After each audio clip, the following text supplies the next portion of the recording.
Opening day is quickly approaching for the Atlanta Braves, and to help us get going with everything happening at spring training, I am bringing in Grant McAuley to help us talk about everything from roster battles, what's going on with that fifth starter spot, Spencer Strider, what he's doing in the spring training, everything coming up to you on this episode of Locked On Braves. So let's get into it. You are Locked On Braves, your daily Atlanta Braves podcast. Part of the Locked On Podcast Network, your team every day.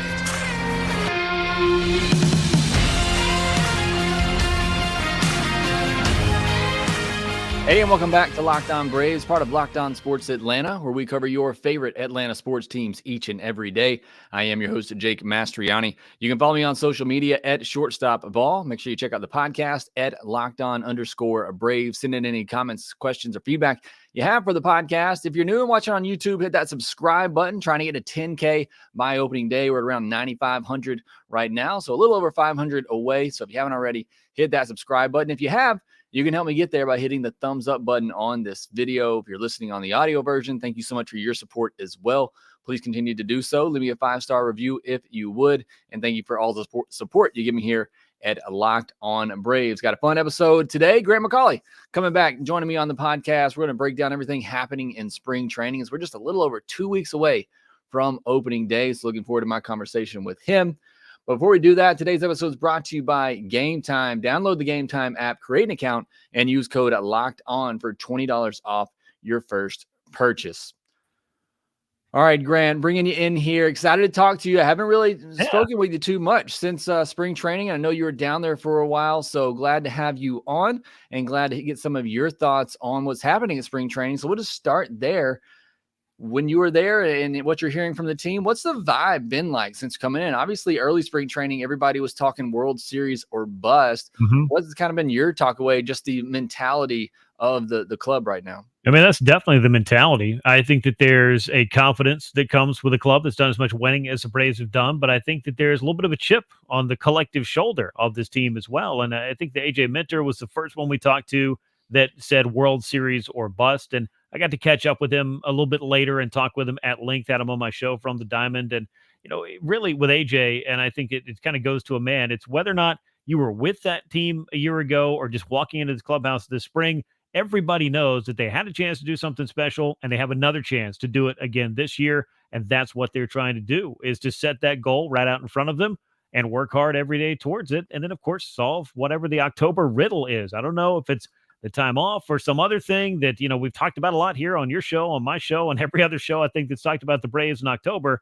They've got to figure out a way to make it happen when it matters most. And that, I think, is something that they very much want to do, but you can't skip ahead. You got to do all the work to get there. Yeah, it's definitely, that is the goal. And that's been their mark since coming in. It's what they've all said in spring training, even going back to FanFest with Spencer Strider. They are shooting for a World Series, and they should with this lineup that they have. Again, as you said, we've talked about many times, this is a roster built to win a World Series. So you love to hear that. And I'm sure fans do as well, but I'm also sure fans are, prove it. I'll believe it when I see it. And, this has been a World Series caliber team the last 2 years, and they haven't been able to get it done. But again, you love to hear that talk coming into spring training, certainly. I want to ask you first, just your overall thoughts on spring training.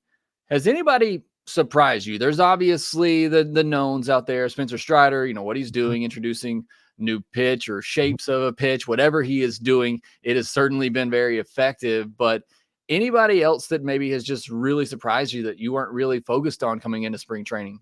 I think that some of the younger arms were going to garner a little bit of attention because, and I know we'll talk a little bit about, roster battles or roster construction anyway. I don't know that there are a lot of battles in spring training.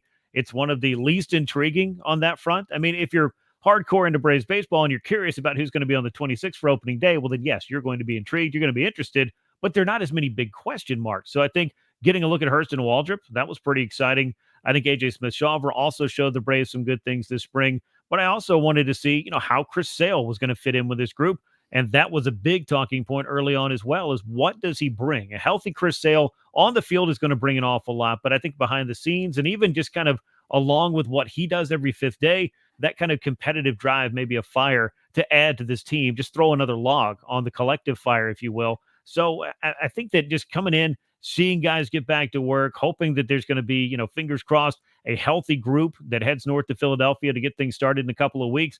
Those were really my biggest focuses on spring training, because a lot of people have said, what's who's going to win the fifth starter spot? That's going to be important.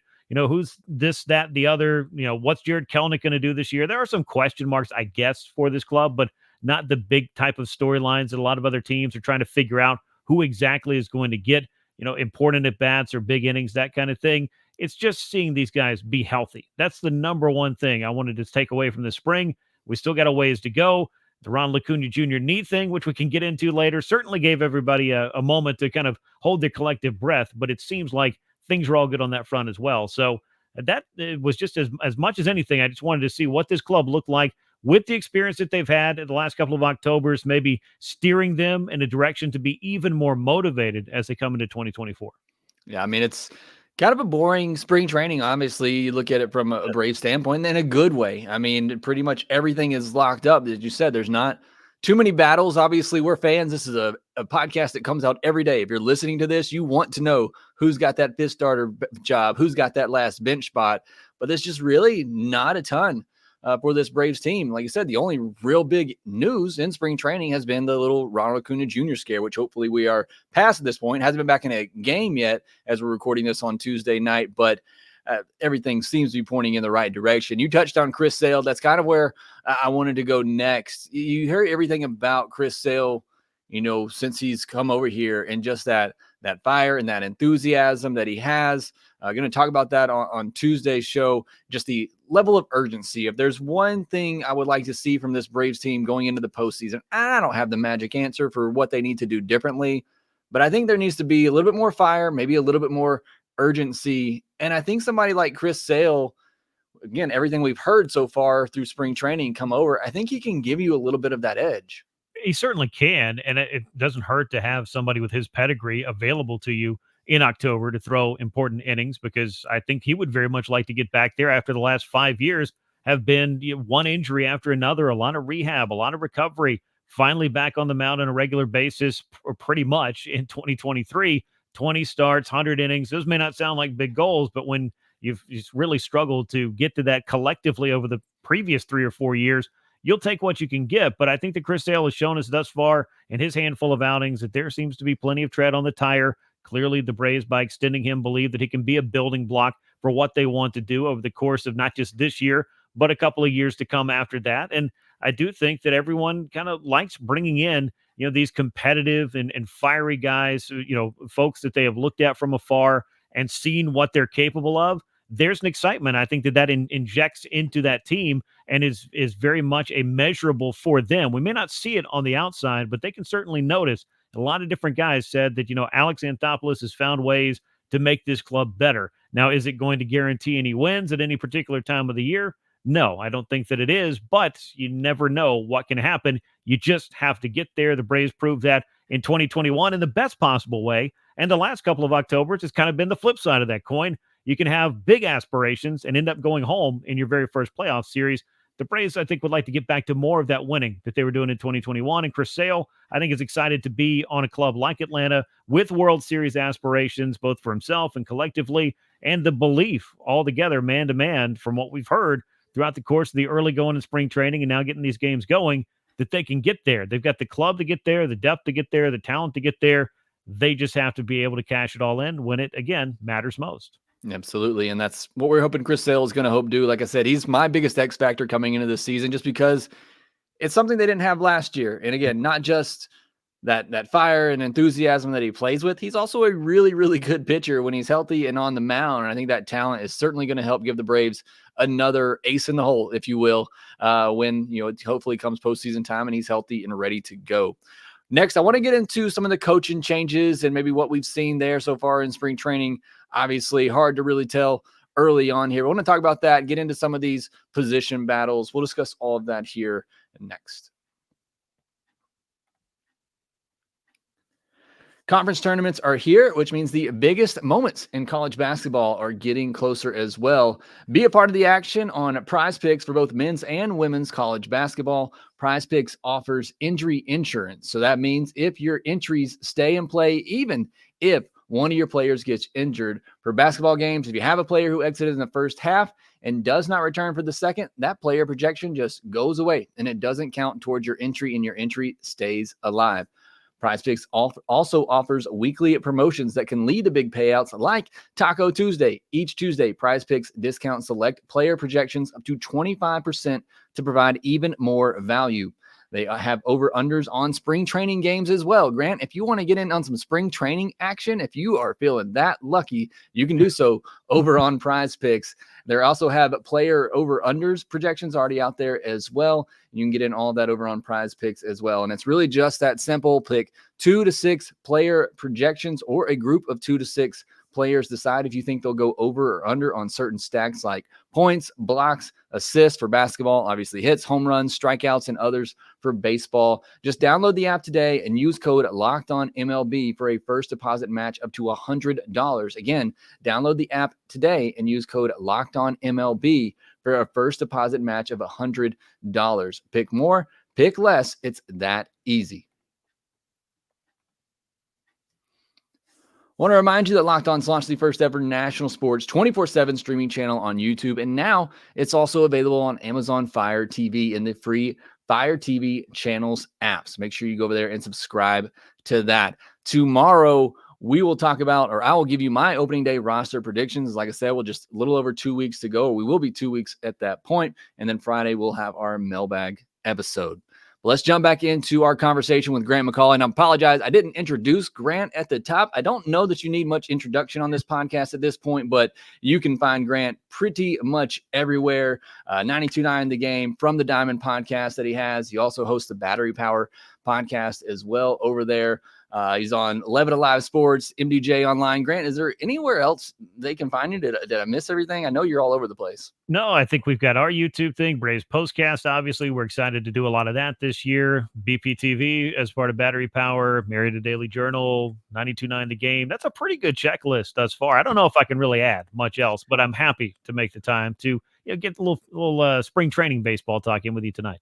Yeah, absolutely. I appreciate you taking the time to do that. I know you're very busy. And again, if you need Braves coverage, make sure you are following Grant if you're not already. But like I said, if you're listening here and you've been listening to the postcast the last 2 years, you know all about Grant and the great coverage that he does with the Braves. All right, let's jump back into the spring training conversation. This, to me, Grant, was one of my biggest things to watch for going into spring training. And again, it may not be something we can really tell over a short sample size in spring training. This may be a year-long thing, but look, you can't replace Ron Washington. You can't replace EY. They're just not replaceable guys, but Tom Goodwin, Matt Tuiasosopo, they're going to do the best they can. Look, they've been in this organization. They've been around this team, but they have some big, big shoes to fill. Again, I don't know how much we can obviously tell right now, but from your point of view and being there, what have you seen with this coaching staff and how they've been able to gel in with the players? I think there's two different ways you can look at it. Obviously, when someone moves on, it does, leave a void. And Ron Washington, I think, was a big part of the personality of this club, the work ethic of this club. But those things are transferable. And if you listen to Ron Washington talk about it, it's, he has said, those systems and that work, I mean, that's the gift that I have given them to continue to do that, to drive their career forward. And talking to Ozzie Albies, for example, who was pretty much synonymous with Ron Washington and all the work that would go on, although he was certainly not the only man who was doing all of that, pregame drills and all of the infield work that went on for all of these guys that Ron was working with. He looked at it as, I know what I need to do, and I'm going to go out there and do it. And Matt Tuiasosopo was very excited about his opportunity. Got to hear from him about that. I mean, he was briefly a Brave back during the rebuild days, been managing in the minor leagues for the last few years. And the Braves felt very comfortable bringing him along because I think he has also studied under Ron Washington's learning tree.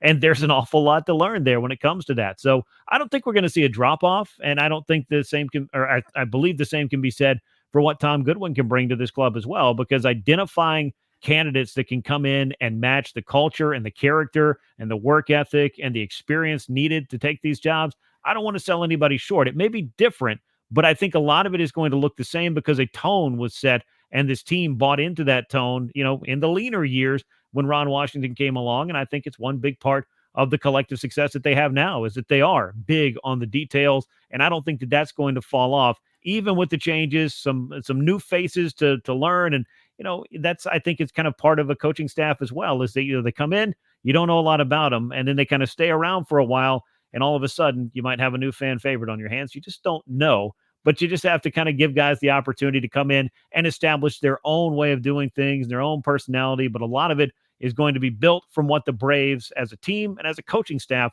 already know works.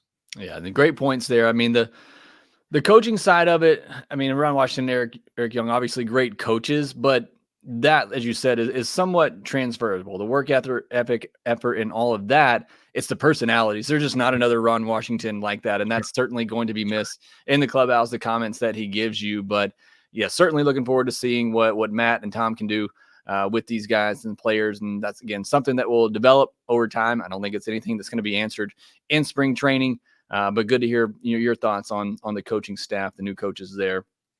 Let's get into the very few roster battles that the Braves have. And I guess the biggest one is the fifth starter battle. Although, Grant, I will argue, I don't know that it's that big of a deal.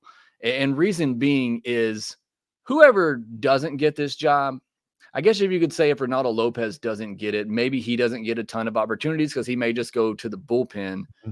But if Ronaldo Lopez gets it and Bryce Elder doesn't, I would still be surprised if Bryce Elder doesn't make 15 starts this year for the Braves team. I mean, you're going to need a lot of pitchers to get through the year. We're probably going to see some AJ Smith-Shawver, may see some Hurston Waldrop at some point, maybe see even a Darius Fines, or I'm sure we will. I mean, you typically need 10, 11, sometimes 12 starters to get through a year. The Braves had to use 16 different starters last year, 3 of those being openers.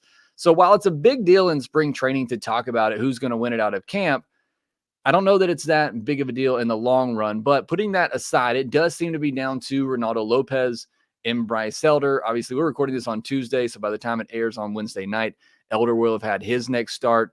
Lopez, a little bit of a hiccup in the second inning on Tuesday, but otherwise has looked pretty good in spring training. Yeah, he has. And I think that what you wanted to see was, building back up that pitch count. Got to 58 on the day against the Pirates in his 4th spring appearance, second start. Everything's been multi-inning outings for him. And talking to the Braves and even hearing from Ronaldo Lopez a little bit, I mean, he's excited to have this chance. And for the Braves, I mean, why not find out if it is a job that he can do? Because he certainly has the stuff and the arsenal and maybe the confidence from having some success in the bullpen at the big league level will be another transferable, to use that word, kind of thing as he looks to, maybe reestablish himself as a starting pitcher. But if he does not and is not in the starting rotation for the bulk of the 2024 season, and keep in mind, it's the first of a 3-year contract that he signed, the Braves are going to find him something to do. Bryce Elder, some of the other guys that you talked about, AJ Smith-Shawver, Hurston Waldrop, Alan Winans, Darius Vines. I mean, I'm sure we'll call a couple of other names that might not even be in the organization at this point. Ian Anderson, Huascar Ynoa coming back from injury. That's a couple more to keep in the back of our minds for at some point this year if the Braves need those guys, that they'll be available. But you're absolutely right. We focus a lot on who the 13 pitchers will be on the staff when the season opens in Philadelphia on March the 28th. But as we know, that can change very quickly. We saw what happened with Max Fried last year. We all knew that there were going to be some times where you're going to need some of that depth that was going to get tested, and time again, it did. The Braves won 104 games. I wouldn't say it was all done by the strength of the pitching staff, because we know what the offense brought to the table, but you need to have some quality depth options. And I know Sean Murphy said that they felt like in this camp that they've got a lot of guys that they could turn to for big league innings this year. And I think they may end up needing a good portion of that depth, as most clubs do, because injuries, there's never a good time for one, and no club's immune to them. Yeah, and the Braves have good quality depth and depth that got used a lot last year. So now they also have experience. You're talking about experience depth on this Braves pitching staff, which will hopefully help them get through 162. I want to talk about the bullpen for a second, and specifically Tyler Matzek. It's somebody who obviously is a Braves legend and a hero no matter what happens going forward with what he did in 2021. But the Braves signed him, for this year, essentially. Signed him last year knowing he wasn't going to pitch, hoping he was going to be back this year and be a big part of the bullpen. Slowed a little bit right now with the minor injury, supposed to be back later this week. Reports have been it's been more low 90s so far in spring training. Obviously some rust after not pitching last year. What's kind of been your take on Tyler Matzek? It'd be a third lefty in this bullpen already. What's kind of been your take with what we've seen from Matzek so far? I really think my focus is on health in the early going. If the velocity is not in that 96, 97 range, I know he even got up above that during some of his heyday, October appearances that we might all remember until the day that we draw our last breath because they were that great. The health box is the number one that you need to check. And I know when we talked to Tyler, he said that, he's not sure, about what will happen for opening day if they decide that he needs a few more appearances to get him ready, kind of a mini rehab assignment. That could be part of the deal. Again, they'll set that roster on opening day and then the changes, they can happen pretty quickly and we'll see exactly how long that might be. But I think that with Tyler, it does bring back an aspect of, somebody with that October experience, another driven player who spent most of last year around the team because that's where he wanted to do his rehab. I think there's a lot of value in that. But when you start to kind of, pick apart the different pieces of this bullpen, AJ Minter and Aaron Bummer are a couple of great lefties. So adding Matzik to that mix would be tremendous. We don't know where Ronaldo Lopez will fit in this, but bringing back Joe Jimenez and Pierce Johnson, Raisel Iglesias in this mix, among others, seems like there might be one spot available in the bullpen that you're kind of fighting for at the end of spring training. But otherwise, you have to feel pretty good about the names I just mentioned. And, the fact that the Braves, they have gone out and gotten pitchers that can miss some bats and do some big things for them. And you need that quality relief work because I think that having strength and depth in that bullpen will make your starting rotation better because all of a sudden you don't have to feel like, well, I need to push this starter one more inning in order to get to the bullpen and feel comfortable. I think that they're going to have depth that they will be able to deploy differently on nightly basis, not have to lean on the same 2 or 3 guys for the 7th, 8th, and 9th innings, respectively, and really kind of diversify how they use this bullpen this year. And then again, that's if everybody's able to stay healthy. Adding Tyler Matzik back to that whole mix that I just mentioned, that just makes it that much better. But I wouldn't put too much pressure on what he does in March, even April. Let's kind of see where he is once he gets some big league appearances under his belt. And as he gets a little bit stronger and a little bit further from that surgery, I think you also, at least in the back of your mind, maybe in the front of your mind, if you're the one that went through it, you just start to feel more confident in your arm again. Yeah, it's a good spot for the Braves and I think Tyler Matzik to be in. The fact that you mentioned all of those guys, he doesn't have to be a high leverage guy right out of the gate. The Braves can ease him back in, let him continue to shake off some of the rust. And the hope is, by, as you said, June, July, mid-season, kind of like with Joe Jimenez last year, who was slow coming into the year, coming off an injury, took him a while to build things back up. But you hope by mid-season you see Matzik get back to being that high leverage guy, that high intensity pitcher like we've seen in the past. And if that happens, I think that's great. If not, as you mentioned, if everybody else stay healthy, this is still a really, really good bullpen. So it's not just so dependent on him. But I think as Braves fans, as much as we love Tyler Matzik, we want to see him get back to that 2021 version. And hopefully he does so. And moving finally over to the bench. And I go last to this because I think the Braves bench just doesn't get much attention. It's not used very often. If everybody is healthy and playing, you just don't really rely too much on your bench. You figure it's going to be at least Luis Guillorme, obviously Travis d'Arnaud on there, and then, either a David Fletcher, a Forrest Wall, Eli White, Jordan Luplow, some mix of those guys are going to be on the bench. Do you have a lean one way or the other right now with who you're thinking could get those final bench spots? No, I think right now I'm curious if when other teams have to start making some difficult roster decisions, I mean, as difficult as it can be when you get to the 25th or 26th guy on your team, but just guys that you may not have a spot for, a veteran from some other club that might be a fit for the Braves, it wouldn't shock me to see them go out and get somebody else. A lot of the players you mentioned either signed minor league deals or in the case of David Fletcher, they were outrighted cleared waivers and are kind of on a minor league deal, even if the Braves are responsible for his big league salary, but they don't have to put him on the big league roster. So I would kind of lean towards Atlanta, maybe just having a lot of just useful veteran pieces, Luplow, White, even if it does end up being Fletcher at that AAA Gwinnett level, because again, you may need some of these guys. Luke Williams, I think, is another one that doesn't get talked about a lot, but I know the Braves really like what he can bring to the table. Forrest Wall's opened up a lot of eyes in spring training. I don't know that he's going to keep hitting like Ted Williams when we get to the regular season, but it's been a fun spring training storyline, and we all know he can run. And when you look at the bench now with the advent of the designated hitter being universal, occasional pinch hitter, occasional pinch runner, based mostly on matchup. So you really don't have to use your bench quite as much. You want to have somebody you can call up if there's an injured list stint, something like that. but that doesn't have to be somebody who's just sitting up on the big league bench waiting for that opportunity to jump into games. And I thought it was really interesting that Alex Anthopoulos even said, we've looked at some veteran players, but some of these guys want more playing time than we can guarantee. So those weren't really deals that we felt like we could do or get agreed to, because these players wanted to seek out opportunities on other teams where they could play a little bit more. But when you're the Braves and you look around the diamond, from third to first, behind the plate, in the outfield, there's just not a lot of opportunity if you're a guy looking to get at bats somewhere and find them in Atlanta. Again, it's another good spot for the Braves to be in. If all their position players are healthy, they're going to play every day. And they even said that about Jared Kelly. Brian Snitker said that. He's going to get every day at bats. He's going to bat against lefties at least to begin the season. So there's just not a lot of bats to go around right now. And you don't want those players, like a JP Martinez, who's already been reassigned. You don't want him just sitting on the bench. You want him continuing to getting reps at AAA in case he needs to come in for an injured player. And speaking of injured players, next, we're going to briefly touch on the Ronald Acuña Jr. news, which hopefully is no news at this point. And then we'll continue our countdown to opening day because we are almost there. We'll touch on all that here next.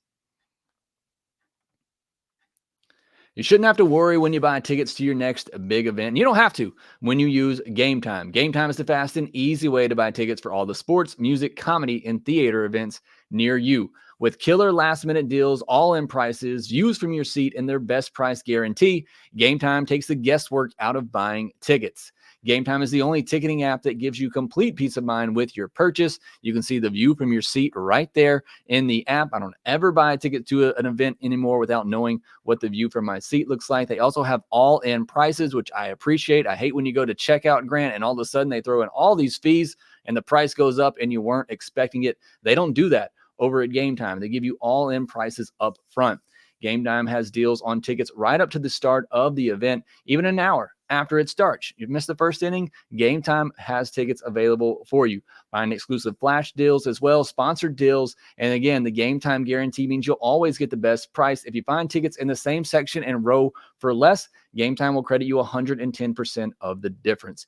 Take the guesswork out of buying tickets with Gametime. Download the Gametime app today. Create an account and use code LOCKEDON for $20 off your first purchase. Again, terms apply. Create an account and redeem code LOCKEDON for $20 off. Download Gametime today. Last minute tickets, lowest price guaranteed. All right, Grant, let's touch on this Ronald Acuña Jr. stuff just very briefly. Hopefully it's nothing major. What's your kind of take on the injury? Abundance of caution, I think, is probably the word we're using mostly for the Braves here. Yeah, that's the number one thing. And I don't think the Braves would have spent any time saying with the confidence that they did that he should be ready for opening day, even when they sent him out to Los Angeles to get his knee looked at, if they didn't feel like, okay, well, initially we believe he's fine, but why not get him checked out? This is not a player that you want to play games with or a guessing game about an injury. I think if this happened during the regular season, he might have gotten a couple of days off, if that, and been back in the lineup. Acuña was ready to play, I believe, a day or two after this. So I'm not really worried about this. I think that he is going to be fine. He is getting his work in on the backfields, and that's a great thing about spring training. If the Braves decide, hey, we'd like Ronald to get 7, 8, 9, 10 at-bats, they can do it in a B game right there on the Northport Complex and not feel like he's losing his timing by not playing in spring training games. So, again, I don't think it's going to be a big deal, and thankfully not, because that's a player that you don't want to be talking about having an injury for any length of time in 2024 or any other season. No, we definitely want him ready to go from the jump, being the Ronald Acuña Jr. No restrictions at all. You want to see him just let it go, feel free and easy, just like he was last year. Love that he came back and he said, he's ready to go. He's obviously amped up. I don't think this is going to slow him down at all, but Braves may have to in spring training. At least there's no reason to rush him back out there because Ronnie's going to go out there and give it all he has. All right, Grant, I know we're recording this on a Tuesday, but when this comes out on Wednesday, we will be 15 days away from opening day. We've been counting down by uniform numbers. Is there a number 15 for the Atlanta Braves? I know you're a history buff when it comes to the Braves. What's your favorite number 15? I'm going to hit you with a few. I'm going to hit you with the first number 15 that I saw because I am a TBS kid. As you might see, I got the Dale Murphy shirt on. Dale Murphy celebrating his 68th birthday on Tuesday. Pretty cool stuff. His teammate Claudell Washington is the first number 15 I remember from the glory days of the 90s. I'm going to give you some Jeff Treadway because I don't know. I always liked Treadway. I thought he was a nice player. And I don't know that there's any number 15 that I have more of an affinity for than Tim Hudson. I mean, that was a guy, a bulldog. I'd love to still be watching him pitch every fifth day if he could have found, a fountain of youth and just kept on keeping on like Jamie Moyer, I'd still love to see Tim Hudson out there on the mound. Yeah, and you're a closet Auburn fan, is what I'm hearing. Is a No, but little War Eagle in it. I'm a big fan of the haircut. That's what we have in common the most. Yeah, Tim Hudson's definitely one I had written down, obviously being an Auburn graduate. Loved Tim Hudson, loved his time here. Nicky Lopez wore it for a hot minute last year, very briefly. Robbie Grossman, 22. Sean Newcomb for a couple of years there with the Braves. AJ Przinsky, another one as well, the fun one that wore that number. BJ Surhoff and Joe Torre wore it from 1960 to 1968 as well. So we are 15 days away from opening day. Cannot wait to get going. Grant, thank you so much for joining me again. If you're not already following Grant, go over and follow him at Grant McAuley on Twitter. Look at his bio there. He's covering the Braves everywhere that you can imagine. So make sure you go check out his work. Well, that will do it for this episode of Locked On Braves. If you haven't already, make sure you subscribe on YouTube. Hit that thumbs up button. Thank you so much if you've made it to the end of this video. Thank you for all the support that you give me here. You can follow me on social media at Shortstop Ball. Follow the podcast there at LockedOn_Braves. Make sure that you rate, review, and subscribe to the Locked On Braves podcast wherever you get your podcast, and we will talk to you next time.